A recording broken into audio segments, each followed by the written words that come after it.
we enjoyed what we were doing. We were serious about our work, we were serious about the songs, and serious about where we wanted to take the band. But along the way, we really rocked and had a good time. Glenn Frey's death at the relatively young age of 67 shook not only the music world, but now has brought new light to a debilitating disease that was once thought to be only afflicting the very elderly. But rheumatoid arthritis is creeping younger all the time. Its sufferers left in binding pain every minute of the day. And while we argue about various forms of health care, it leaves one to wonder why doctors and researchers are seemingly unable to make much of a dent in this very silent, crippling disease. Let's rock.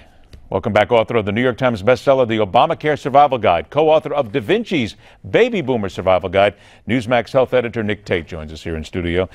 Good to see you, Nick. Good to be here. But this is something that I know from personal experience has affected so many people, rheumatoid arthritis. Before we get to that, though, let's point out that the manager of the Eagles, Irving Azoff, says that he believes that the death was caused by medications that he was taking for, and I believe, ulcerative colitis. So we've got an instance here where we first have to ask about drugs causing a death. That's not what they're supposed to do. Right. Well, rheumatoid arthritis is an autoimmune disease. What happens is the body's immune system goes haywire. It malfunctions. And so to control it, some of the drugs that are given in severe cases knock down the immune system. And what happens when that happens is you become more vulnerable to things like pneumonia, which Glenn Frey also had and was a key contributor to his death.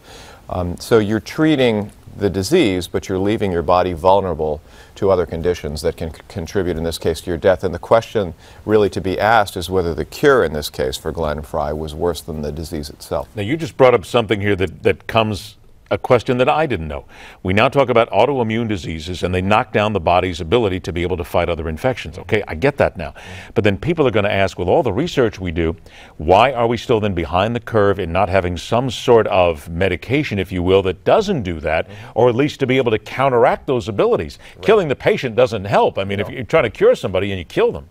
Well, the truth is that our model of our healthcare system and our drug development system really emphasizes and focuses on and rewards treatments and care. They don't reward treatments that or therapies that prevent disease or head it off. So for instance, chemo, radiation, we're not just talking about drugs for RA, arthritis, but also cancer therapies. Chemo and radiation also target tumors, but they knock down the immune system as well, and so they leave you vulnerable to opportunistic infections, bacterial infections, pneumonia, viral infections.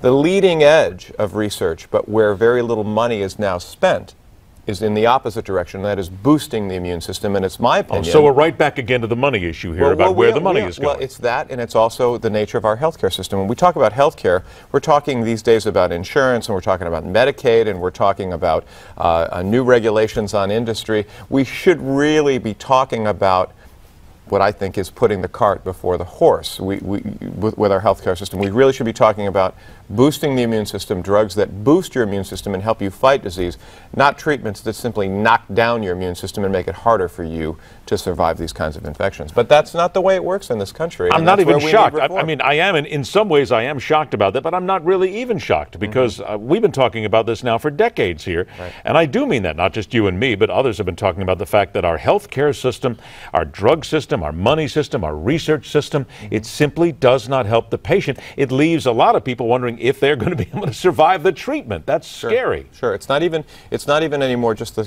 question about whether you can pay for it. And you know, Joe Biden, to his credit, brought this issue up just this week and said one of the problems with the movement toward finding a cure for cancer, which the president said we should have the equivalent of a moonshot to finding a cure for cancer. One of the problems is the system does not reward those efforts that are innovative, that work toward working with the body to boost the immune system. They go in the opposite direction. Now, there is some promise here. There are some new drugs. Jimmy Carter was just treated with a new therapy that does precisely this. It boosts the body's immune system to fight cancer. There were two new drugs that were approved for licensing just this week on both MS and rheumatoid arthritis that do exactly this. They boost the immune system. They don't knock it down so you can't fight disease. But again, these are kind of leading edge they're in the minority. They are the exception to the rule, and in my opinion, they need to be the rule in medicine, not the exception. 90 seconds left. Let's then turn to rheumatoid arthritis. As I say, I know people who suffer from this. It is a debilitating, crippling disease. Why are we not farther ahead? This is the 21st century. Well, one of the reasons is it strikes a relatively few people, and not as many people die from it as we see, but it is very serious. It's not just joint pain, but there's a perception that it is. It can cause lung conditions, as we saw with bacterial infection, with pneumonia, with Glenn Frey. It can also cause heart attack, raises your risk for stroke. That's really a good question. Why aren't we doing more? I think the larger issue, though, is if you do have arthritis, there are alternatives to these medications. Supplements do some help. Chondroitin is one, glucosamine is another. Exercise can be beneficial to folks. Eating a healthy diet and doing something as simple as using heat and cold compresses and over-the-counter painkillers before these heavy hitters. If you don't need them, take some medicine that is going to help you but not kill you. Did we just strike on it, though? Because not a lot of people, or a wide majority of people, suffer from it. It doesn't pay to do the research. Well, the big fear is cancer, and so sometimes cancer eclipses everything else, and that's where the research dollars go, and they really need to go to help people who are struggling with these kinds of day-to-day debilitating conditions. I only got about 20 seconds left. I've had people tell me before they think medicinal marijuana is an answer here. Well, there is some research. In fact, a new study out just this week says that medicinal marijuana may be useful in alleviating migraine.